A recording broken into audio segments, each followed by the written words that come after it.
उन्होंने अलग अलग मंत्रालयों में जिम्मेदारी को निभाते हुए उन्होंने अपनी एक अलग पहचान बनाने का काम किया। वीपी सिंह जी की सरकार में जब पहली बार उनको श्रम एवं कल्याण विभाग की जब उनको जिम्मेदारी मिली थी, कोई उस विभाग को नहीं जानता था, कोई नहीं जानता था कि उस विभाग में क्या कार्य हो सकते हैं। जितने पुराने साथी वाजपेयी साहब यहाँ पे मौजूद हैं, खालिद साहब यहाँ पर मौजूद हैं, पर उन्होंने ऐतिहासिक कार्य उन्होंने वहां पर करके दिखाया। आज जितने लोग पिछड़ा वर्ग की राजनीति करने का काम करते हैं, किसी ने समाज की चिंता नहीं की। पहली बार हमारे नेता ने उस विभाग की जिम्मेदारी संभाली और मंडल कमीशन को लागू करवाने का उन्होंने काम किया। ये श्रेय हमारे नेता को जाता है। ये तमाम बातें जनता के बीच हम लोग को रखने की जरूरत है। दलित समाज से जुड़ने के लिए आज हर कोई बाबा साहब का नाम लेता है, पर एक तस्वीर तक उनकी पार्लियामेंट में नहीं थी।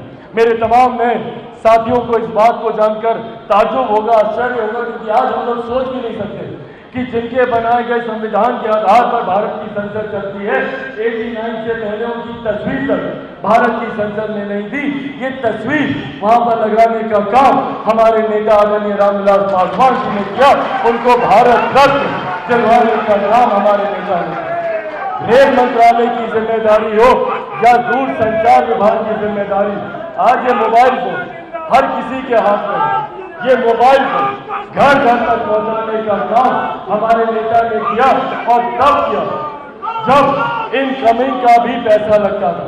कोई नहीं सोच सकता था, जब मेरे नेता ने ये बयान दिया कि एक ऐसा दिन आएगा जब बैगन के भाव मोबाइल फोन बिकेगा, हर रिक्शा वाला, हर ठेला वाला के हाथ में मोबाइल फोन होगा। लोग उस वक्त उनका मजाक उड़ाते थे। आज ये बातें सत्य है। ये सोच हमारे नेता की रही। आज जिसका लाभ हम लोग को 2024 लोकसभा के चुनाव में सबसे ज्यादा अगर किसी योजना का लाभ हुआ तो वो प्रधानमंत्री गरीब जन कल्याण अन्न योजना की वजह से हुआ, जहां पे आज भी 81 करोड़ लोगों को देश में मुफ्त का अनाज दिया जा रहा है। ये देश हमारे नेता, हमारे पिता आदरणीय रामविलास पासवान जी की है। सोचिए, कोरोना का वो दौर, एक ऐसा समय जब उनका खुद का स्वास्थ्य नहीं, अपने स्वास्थ्य की चिंता किए बिना वो इस चिंता में लगे हुए थे कि जो लोग पैदल चलकर आ रहे हैं, कैसे उनको 2 वक्त की रोटी मिलेगी, कैसे उनको राशन मिलेगा। ऐसे में इस योजना का उन्होंने निर्माण किया। हमारे प्रधानमंत्री जी से सुबह सुबह जाकर उन्होंने मुलाकात की और सुनिश्चित किया कि इस योजना को धरातल पर उतारा जाए। उस वक्त महामारी के समय मात्र 6 महीने के लिए इस योजना की शुरुआत की गई और आज मेरे नेता को गए हुए लगभग 4 साल होने को आए और आज तक इस योजना को चलाया जा रहा है। और मेरे प्रधानमंत्री आदरणीय नरेंद्र मोदी जी ने चुनाव में ये घोषणा की कि अगले 5 साल तक भी इसी तरीके से ये योजना चलती रहेगी। ये देश हमारे नेता आदरणीय रामविलास पासवान जी। इन बातों को जनता तक लेकर जाना जरूरी है, इन बातों को जनता तक पहुंचाना जरूरी है। और जो विपक्ष ये भ्रम फैलाने का काम करता है, जब चुनाव आते हैं, इन लोगों के पास वही घिसा पिटा पुराना हथियार रहता है। आरक्षण समाप्त हो जाएगा, संविधान की हत्या हो जाएगी, लोकतंत्र की हत्या हो जाएगी, वही पुरानी कैसेट ये लोग बार बार रिपीट करते रहते हैं।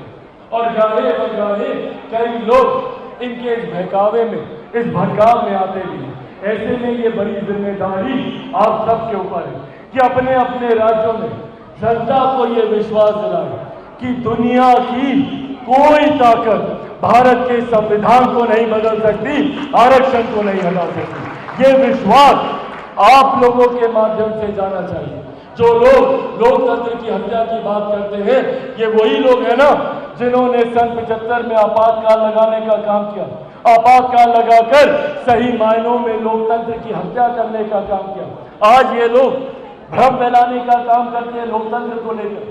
आज मेरे नेता, मेरे पिता आदरणीय रामविलास पासवान जी जीवित होते तो ये वादा वो आप लोगों से कर रहे होते, पर आज क्योंकि वो इस दुनिया में नहीं है, उन्हीं का अंश होने के नाते ये वादा मैं आप लोगों से करता हूं कि जब तक चिराग पासवान जिंदा है, ना संविधान को कोई खतरा है, ना आरक्षण को कोई खतरा है। पर हाँ, खतरा है तो ऐसी सोच से खतरा है जो सोच समाज में बंटवारा करने का काम करती है। आज हम लोगों की पार्टी ने एक नया उदाहरण स्थापित करने का काम किया। जिस राज्य में लोग जात पात धर्म मजहब की राजनीति करते नहीं सकते, ऐसे राज्य में जाति से उठकर सांप्रदायिकता से उठकर हम लोगों ने एक नया समीकरण बनाने का काम किया।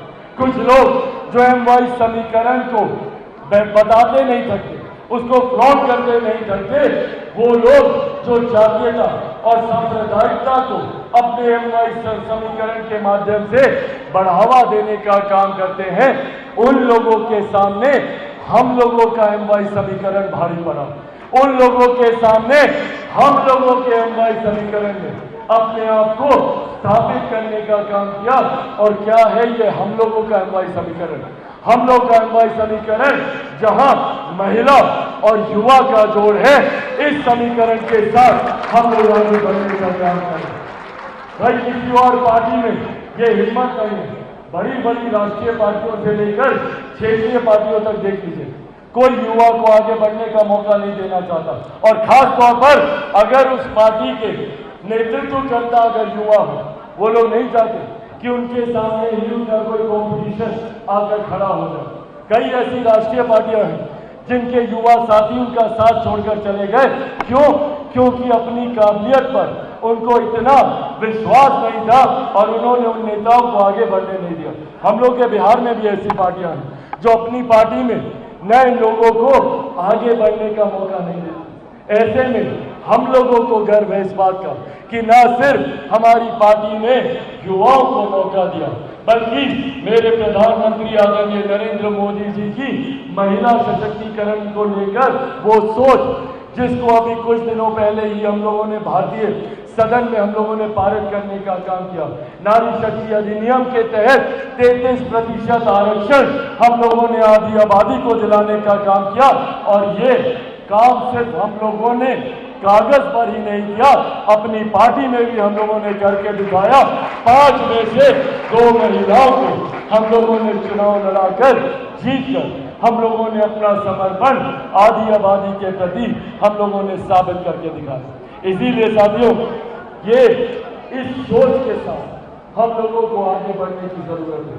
जहां जात पात धर्म मजहब कई ऐसे भटकाव आए, हम लोगों को हमारे नेता आदरणीय रामविलास पासवान जी की सोच को आगे बढ़ाने की जरूरत है। जहां जाति से उठकर जमात की बात करने की जरूरत है, जहां सांप्रदायिकता में बंटवारे की राजनीति, आज हम लोगों के लिए हर वो गरीब व्यक्ति जो किसी भी जाति से आता, किसी भी धर्म से आता हो, उस गरीब व्यक्ति का हाथ पकड़कर मुख्य धारा के साथ हम लोगों को जोड़ने की जरूरत है। जात पात धर्म मजहब से उठकर गरीबी जाति में रहने वाले लोगों को आगे बढ़ाने की जरूरत है। जो लोग सांप्रदायिकता के आधार पर समाज में, देश में माहौल को बिगाड़ने का प्रयास करते हैं, उनको ये खूबसूरत तस्वीर दिखाने की जरूरत है, जहां पर युवा किसी भी जाति का हो, किसी भी धर्म का हो, उसको आगे बढ़ाना है। महिला किसी भी जाति की हो, किसी भी धर्म की हो, उसको हम लोगों को आगे लेकर चलना है। और सबसे बड़ी बात, अनुभव जो सिर्फ और सिर्फ हमारे बुजुर्गों के साथ है। पार्टी को अपने बुजुर्गों के अनुभव से भी सीखने की जरूरत है।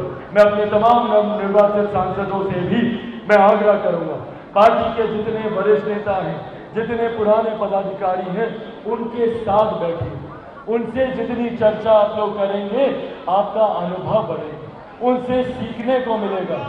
ये लोग, गौतम साहब यहाँ पर मौजूद हैं, ललन गौतम मेरे नेता, मेरे पिता ने जब राजनीतिक शुरुआत की तब से उनके साथ कंधे से कंधा मिलाकर